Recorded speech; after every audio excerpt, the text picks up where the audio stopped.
परमात्मा श्री कृष्ण की वाणी गीता गुरु शिष्य संवाद है। अतः अर्जुन ने स्वीकार किया कि शिष्यस्तेहं साधिमाम त्वाम प्रपन्नम।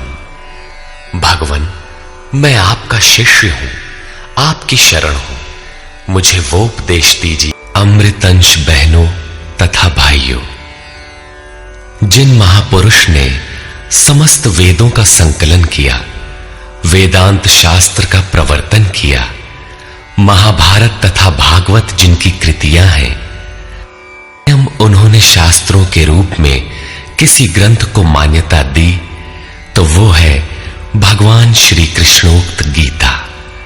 तरह तरह की पूजा पद्धतियां परस्पर विरोधी संगठन धर्म के नाम पर प्रचलित हैं, जबकि धर्म का लक्ष्य है एक परमात्मा की शोध। कल्याण स्वरूप वो परमात्मा एक है, उसे प्राप्त करने की निश्चित क्रिया का पालन धर्म है। जब परमात्मा एक है, उसे प्राप्त करने की क्रिया एक है, तो बहुत से पंथ क्यों?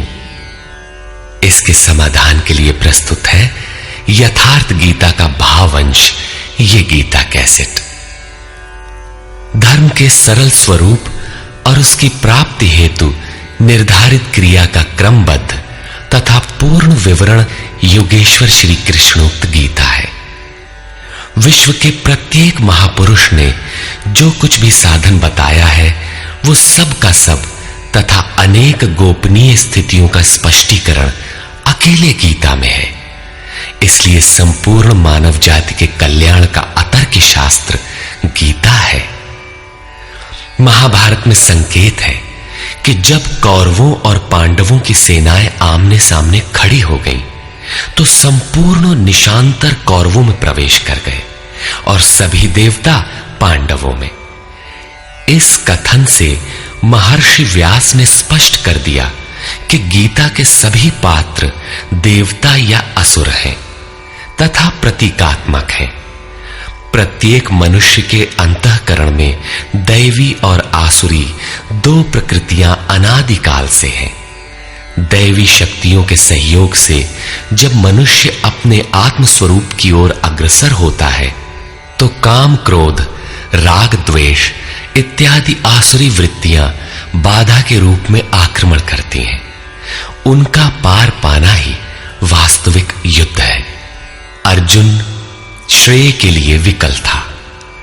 उसकी दृष्टि में श्रेय का उपाय था कुल धर्म, पिंडोदक क्रिया, वर्ण संकर से बचाव, कुल क्षय से बचने के लिए युद्ध न करना इत्यादि। मात्र इतनी सी शंका के समाधान हेतु भगवान को उसे 18 अध्याय गीता समझानी पड़ी।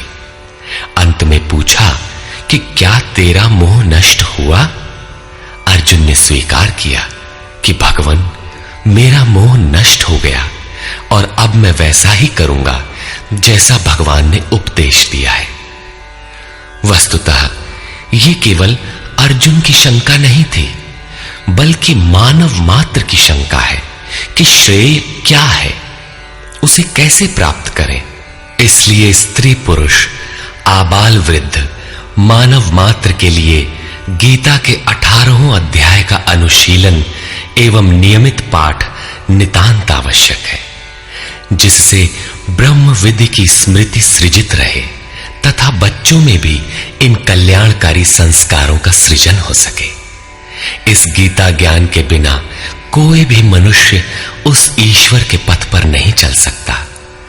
अक्षय सुख, शाश्वत शांति, लोक में समृद्धि तथा मूल शंका समाधान हेतु इन कैसेटों का संकलन किया गया है। इसके नियमित श्रवण से संपूर्ण परिवार तथा स्वजन समुदाय को सुसंस्कृत करें। संसार में कहीं भी मनुष्य हो, उसके लिए गीता सदैव अमृत वाहिनी है। गीता आपका शास्त्र है। गौरव का विषय है कि 5000 वर्ष से भी अधिक अंतराल के बाद श्री कृष्ण का यथार्थ गायन आपके सम्मुख है। जन्म जन्मांतर की रूढ़ियों से ग्रस्त मस्तिष्क को स्वच्छ कर चिंतन के प्रशस्त पथ पर चलने के लिए इन कैसेटों का प्रसारण प्रातः अवश्य करें।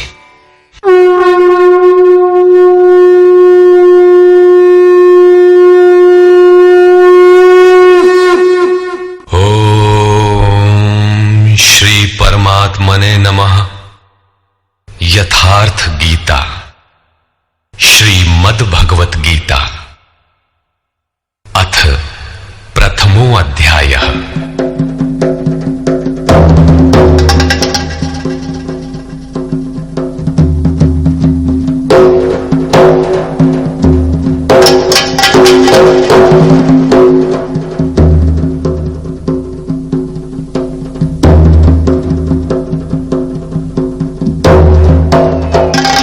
धृतराष्ट्र उवाच।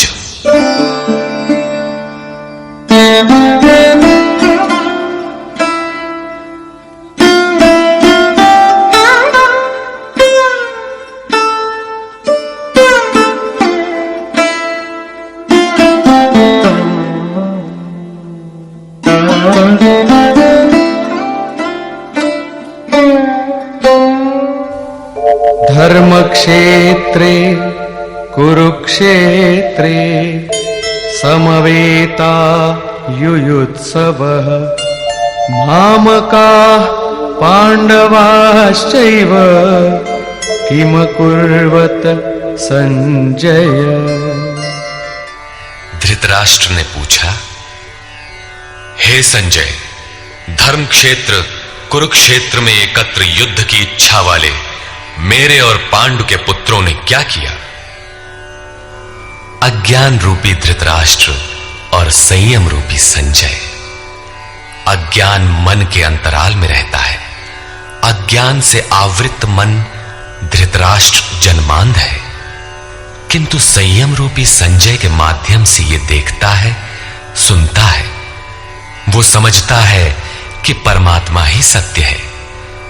फिर भी जब तक इससे उत्पन्न मोह रूपी दुर्योधन जीवित है, इसकी दृष्टि सदैव कौरवों पर रहती है, विकारों पर ही रहती है। धर्म एक क्षेत्र है।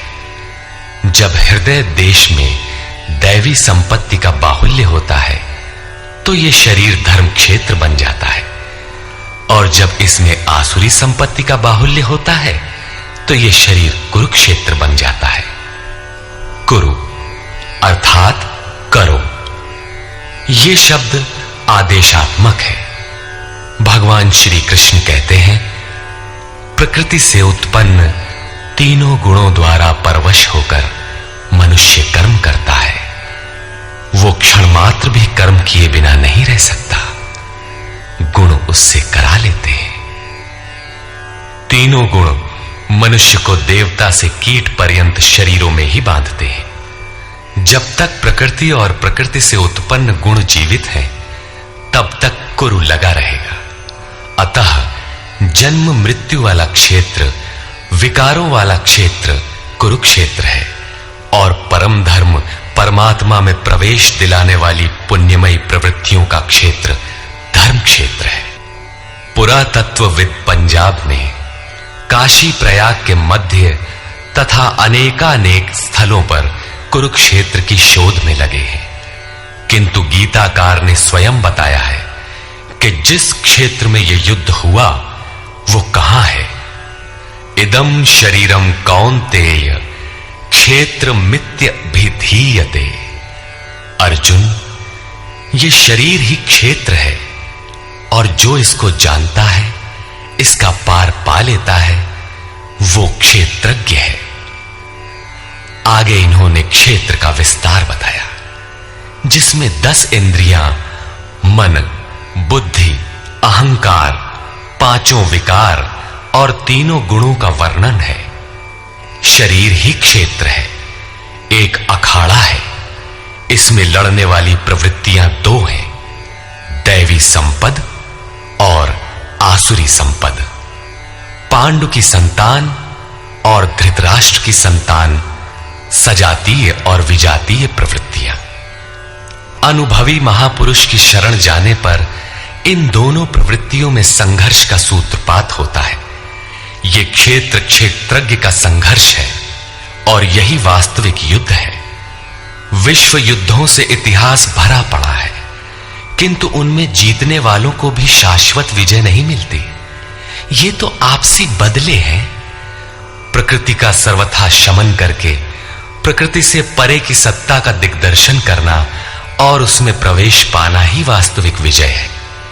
यही एक ऐसी विजय है जिसके पीछे हार नहीं है।